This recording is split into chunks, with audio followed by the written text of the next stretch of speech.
This is me dangling off a 200-foot cliff doing a hobby known as extreme ironing. And this is just one of many weird hobbies that I'm going to be testing. What am I doing? See, I'm on a mission to answer the question, why on earth do people enjoy these hobbies? And what I found on this journey pushed me to my absolute limit. And the journey begins with an 11-hour flight all the way to the United Kingdom. And guys, I'm here for one reason and one reason only. The World Worm Charming Championships. Here, hundreds of people gather for the hobby of worm charming. A hobby that involves creating vibrations in the dirt to summon worms from the soil. Guys, when I found out about this, I literally thought it was a joke, but apparently it's not as easy as it looks. People use everything from shovels to literal trumpets to summon these worms. The idea is to use these objects to create sound vibrations in the ground, attracting worms to the surface. Luckily, I came prepared. These are worm charming tools, which is what I'll be using. The current world record holder is a 10-year-old girl who was able to summon 567 worms. Bruh. But people have literally won the contest by just summoning 13 worms. My goal is simple. Summon at least one worm. It sounds pretty easy, but looking at this competition, I'm a little bit intimidated, so... Upon entering the competition, I was given a designated worm cup, and they even assigned me my own worm charming area. I had a few extra minutes before the event started, so I decided to talk to some fellow worm charmers. You guys do this as like a hobby? Yeah. Yeah, we're gonna beat you. Every year I've been here for like 4 years, so get ready. Looks like you have some drums here. What's that The about? vibration. Yeah. Oh my god, and you have a harmonica? Yeah! Everyone seemed to have their own unique tools and techniques to make these vibrations in the soil. That's amazing. Put that in the ground and then blow into that. Down the hole of it. You might win. Do you have some musical notes here? We try really hard to catch the worms. First time we did it, we just had the forks and we didn't catch anything. You couldn't catch any worms? I was starting to get pretty concerned with my chances of getting a worm. I mean, does this even work? I have no idea, but I didn't come all this way not to get a worm. I waited anxiously for the event to start, knowing that everything came down to this one moment. Right, last call. Any more to come to the worm charming field? We're doing this. So, I hope you're all ready. 30 minutes is hard work. Countdown then. So ready? 10, 9. And before I knew it, it was game time. 1! Happy worm! Oh my god! Oh my god! What? What's going on? This was truly unlike anything I've ever experienced. Everybody was putting their all into catching these worms, including me. Come on, bro! A few minutes in, I started seeing everyone getting worms, How? Everyone's getting them! but I couldn't seem to get any. Haven't got any worms yet. No, I'm trying so hard! And this trying continued. I tried different methods, going slow, going fast, but nothing was working. No! I started to realize that I spent all this money, flew 11 hours, dragged my friend Justin out here, and I might not be getting a single worm. Happy worms Bro. have you got? I don't know. I don't know. How many have you? But I knew I couldn't give up without a fight. I didn't come all the way to the UK not to find a worm. Let's do this. So I started charming like no tomorrow. We got this! We got this! This might be the most ridiculous thing I've ever done, but I wanted victory. The minutes were flying by and I was losing time. Keep going. 5 more minutes. 5 more minutes! As the event was coming to an end, everything was up to fate. And then, something happened. Oh! Oh! Oh! I got a worm! I got a worm! Yes! Yes! Oh my god! Let's go! Let's go! Let's go! Let's go! Let's go! And by some miracle, right after this one, I started catching worms left and right. Another one! Another one! I couldn't believe it. I also have a weak stomach. But before I knew it, I had more worms than I could count, and the event came to an end. 3, 2, 1, and ring-a-ding-ding! I'm so lightheaded. I think that was very successful. I submitted my worms and sat down to avoid passing out, and eventually the results were in. I came out with a whopping 10 worms total, which I thought was pretty impressive until they announced the winner. A. Godfrey with 195 worms! Oh my God! We're cheering for worms. All right, guys, so that was worm charming. Believe it or not, we have some more even weirder hobbies that we're gonna try, so I better get on my way. I hopped on another flight with my good friend Owen, and we touched down in Michigan. We made our way into the middle of nowhere to our next weird hobby. Hobby horsing, a hobby where people ride stick horses and perform horse-like jumps and movements. Behind me is a gym, and inside is the world's first US hobby horsing competition. When I first heard about this, I was like, oh, it's all fun and games. I was mistaken, because this is taken a lot more seriously than you may think. People dedicate their entire lives to becoming a hobby horsing champion, and today, I'm taking a crack at it. To be honest, it doesn't look particularly hard, but I'll be finding out by meeting up with a professional hobby horser who will be teaching me all the skills I need to know. By the end of the day, I'll be putting my new skills to the test in front of a real audience. The goal, get a score of at least 8 out of 10. I made my way into the arena, and immediately my socks were blown off. I was surrounded by hundreds of hobby horsers, and I was pretty much the only guy there. People were buying and selling hobby horses left and right, and these camera crews were everywhere. This was all pretty overwhelming, but luckily our hobby horse professional was ready to teach me the ropes. And so we headed outside for my professional lesson. So my name's Rosie, I'm 18 years old, I'm from Finland. I flew 14 and a half hours to be here. I've been to 7 TV shows. So walk is just, you point your toes and you move the horse's head a little. And it has given me the most spectacular and loving fan base. And Mingy, he's my first ever award-winning horse. We've been to 7 countries together, and I also have a tattoo of him. That is dedication. I mainly specialize in dressage. They call me the dressage queen. So yeah, we're pretty good at this. Rosie agreed to teach me her skills in hopes that I could score an 8 out of 10 in the competition. So if we're doing a basic walk, bend your legs, touch the ground as smoothly as possible. Woo! Oh, wow. Yeah, keep your eyes up. Eyes up. Yeah. There seemed to be quite a technique to this that I wasn't expecting. Keep your eyes up. Oh, yeah, got So you. always toes first. It's actually hard. Rosie was kind of gassing me up here, Oh, that's a good height. Yeah. but I don't think I did as well as I hoped. Yeah. Oh, I got a foot cramp. I got a cramp in my foot. Thank you. Although this was helpful, I didn't feel too confident about the competition. I mean, these hobby horsers are pros, and I don't think it's going to be easy getting a high score. So I thought I'd get an opinion. Do you think I have a chance in the competition? No. Really? Like, I'm guessing you have a lack of experience, which means you're probably not doing a lot of the moves correctly. Yeah. And there are a lot of people here that are really good. And with this rather unfortunate information, I got prepared for the competition. Okay, guys, I am about to go up and compete.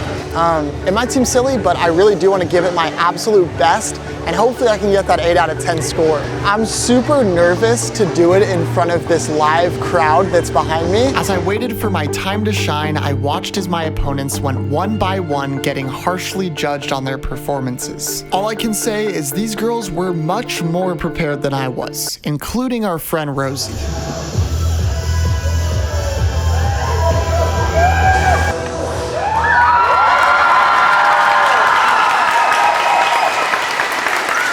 I might be screwed. There's no way I'm competing with that. But I really had no choice, and before I could stress myself out anymore, I was up. All right, I'm ready. I'm good? All right, here we go.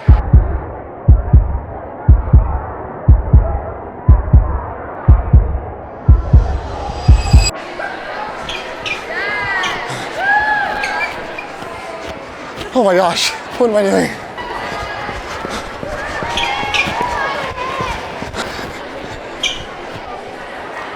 Oh my God, okay. Oh my gosh, what am I doing?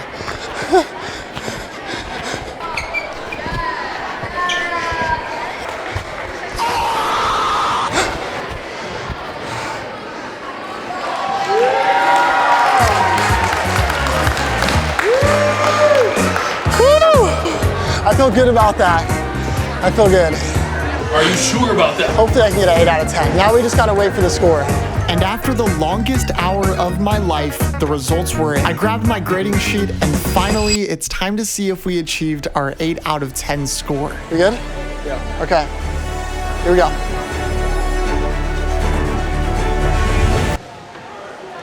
1 out of 10. Bruh. Yeah, so clearly this is a lot harder than I expected. But the goat herself had some very appreciated feedback for me. Let's From do a it. professional, that was a solid like 9 out of 10. Yes! Let's go! Honestly, I think I'm pretty satisfied with that. Guys, that was hobby horsing. Honestly, a ton of fun, and I have a newfound respect. We have 2 more hobbies to get to, and believe it or not, they get even weirder. We have a flight to catch, so we should probably get going. And after a very awkward TSA encounter, me and Owen hopped on yet another flight. This time, we'd be landing in Washington. We hopped in an Uber to get to our next hobby, extreme ironing. And it's exactly what it sounds like. People iron in the most extreme conditions possible in hopes of getting the world's coolest photo. On cliffs, underwater, while skydiving. It's one of the weirdest things I've ever seen, but I can't lie, these photos go crazy. I was somehow able to get in touch with one of these extreme ironers, and we're on our way to meet up with him now. I'm very excited, but also quite nervous because I could only imagine what kind of person extreme irons. Wish me luck. And after a mystical drive, we met our ironer, Good to finally meet you. Yeah. who just so happened to have the sexiest name I've ever heard. My name's Jack, and I'm an extreme ironer. How did you get into extreme ironing? It actually started, about 20, 25 years ago. Some guys in the UK decided to start extreme ironing. They actually even had an extreme ironing world championships. They had a bunch of guys like, kayaking with an iron, And her victorious. rock climbing, and everything like that.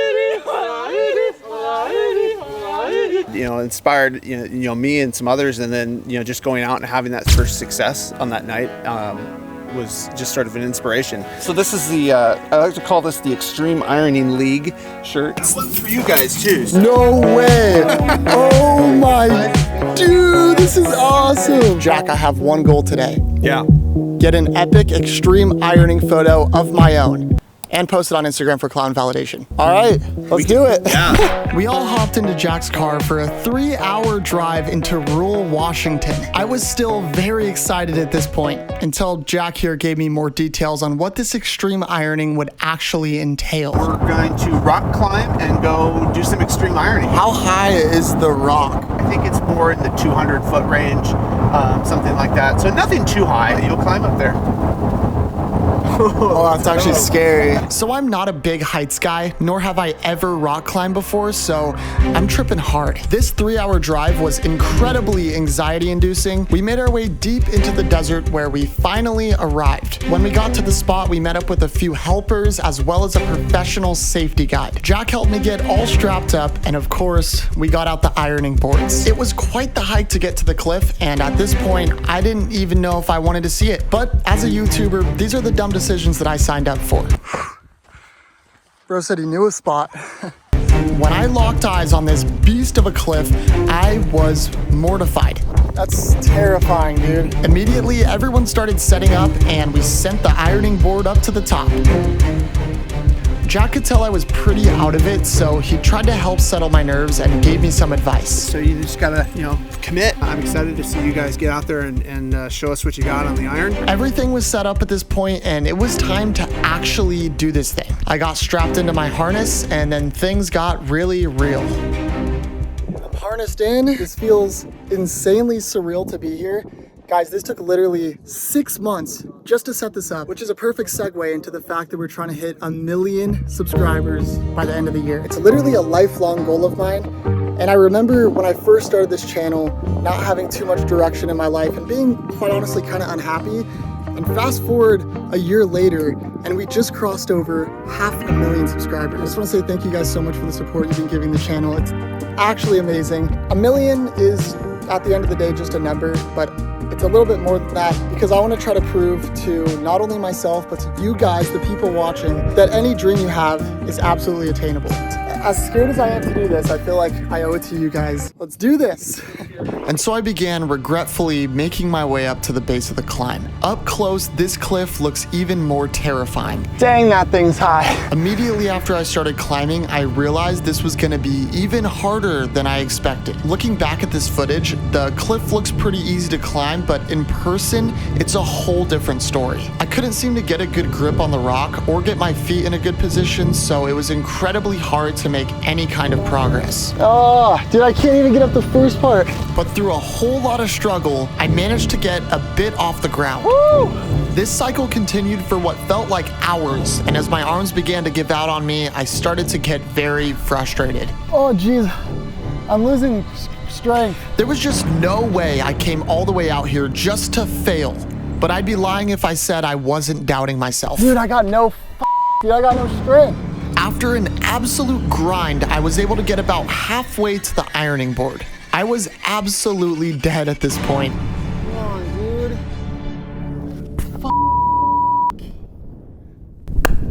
And the thought of looking down was just horrifying. Oh. But I channeled my inner David Goggins and gave the last bit everything I had. Oh, ow, I got it in your own toenail. Out of all the difficult things I've done on this channel, this one was absolutely one of the hardest. I continued pushing with everything I had left, and finally, your boy made it to the iron. How am I here right now? I put the shirt on the board and grabbed the iron, and finally, it was time to do what we came here for. This is one big step for ironers, one giant step for extreme ironers everywhere. 3, 2, 1. Woo! Woo! Yeah! We're doing it, baby! Let's go! You know, as difficult as it was getting up here, I think in this moment, I understood what this hobby was all about. In this day and age, I feel like there's so many things that we all have to do, and there's so much seriousness in the world, and just injecting a little bit of fun and levity and just, you know, just ridiculousness, I think it's kind of what the world needs. Oh my gosh, get me down. Yeah, that was freaking awesome. But what's even more awesome was the photo that Jack was able to capture. So that was extreme ironing. This is pretty much a piece of history at this point, huh? I'm gonna give the shirt away to one person that subscribes. How about that? I like that. Jack, thank you so much. Absolutely, man. We still have one more hobby. It's a wacky one. It might be the weirdest one. I got a flight to catch. Let's go. Let's do it.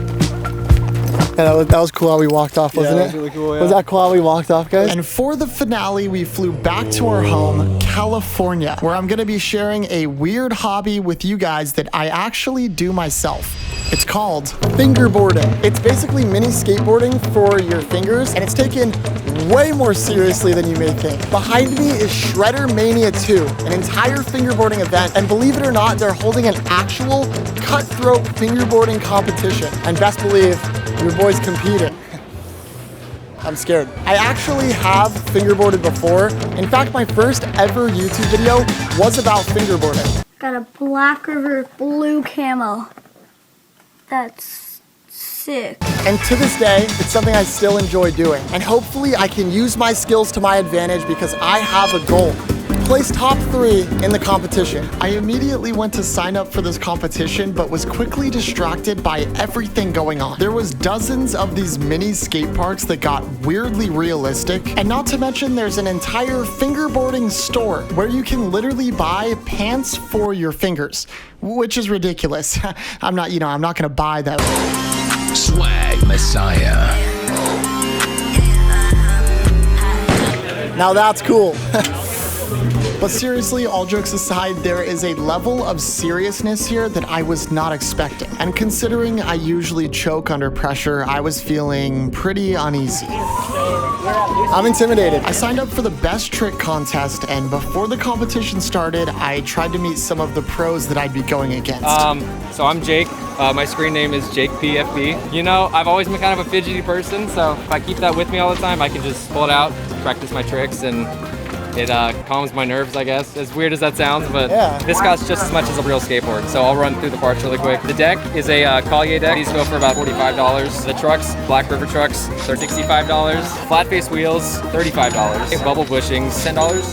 The tape, that's $10, I want to say. Dang. You can totally feel the difference between, let's say, like a plastic board as opposed to this. I mean, everybody probably thinks that like every fingerboarder is like a virgin, you know what I mean? Like, it is harder than a lot of people think, like way harder. You have to fingerboard for a year to be decent. A lot of people kind of look at fingerboarding like a toy. Honestly, if you ask a lot of these guys, it's so much more. It's like a stress reliever. It's a sense of community. It's just the biggest misconception. It's just like it's not for everyone, and it really is. With not much time to spare before the competition, I started to look around at who I'd be up against. And I'll be honest, it's not looking good for me. Luckily, some of the pros I met gave me a little bit of hope. Well, yeah, I think you'll survive. I don't know who all entered. I'm sure there's some heavy hitters in there, but if you got a little bag of tricks, you're probably gonna do all right. You probably have a good chance in the top 3. And before I could overthink any more than I already have, it was time. All right, so we're on our way. The competition is starting. I gotta get in line. I'm scared. I'm actually terrified. As I got in line, I noticed Jake from earlier was the judge and he would be deciding my fate. The rules are simple. Whoever does the most impressive trick wins. Now, as my opponents went one by one, I realized there was some pretty serious tricks being done. Hard flip, grab, finger flip. Yep, I'm cooked. So I knew I had to pull out something crazy. I'll do tray flip, nose grind, nollie kickflip out. The problem is that you only get 3 tries to land your trick or else you're out. I watched one by one as everyone did their tricks and eventually... Now we got Jack. Jack? Jack. Yeah. Yeah. Oh boy. Yeah. I'm gonna try to do a tray flip, nose grind, nollie kickflip. Okay. I get nervous. Here we go. Oh. Yeah, one more. One more. Oh, you almost had that first one. Thank you. Thank you. Thanks, guys. And just like that, I'm out of the competition. No. Guys, we tried our best today. These people are like actual pros at what they do. I met a lot of sick people. Yeah, I'm honestly not mad about it. This was a fun experience. And this brings us to the end. This whole video, I've been trying to figure out why do people enjoy these weird hobbies? And I think I found my answer. Because why not? It seems like everyone I met through these hobbies all have one thing in common. They're doers. They don't make excuses. They don't worry about what people may be thinking of them. They simply do what they love doing regardless of what others think. And honestly, every single one of them seems to be very happy doing it. So for those who haven't found a hobby yet, try everything, because who knows, you may just love ironing a shirt off the side of a cliff. And if you have a hobby, then go out and pursue that hobby with everything you got. Because one day, you won't be able to anymore. Ain't no pain, I'm gonna die in my wrist, in a lie, I won't spend all my money on some shit I don't want. That was a good ending.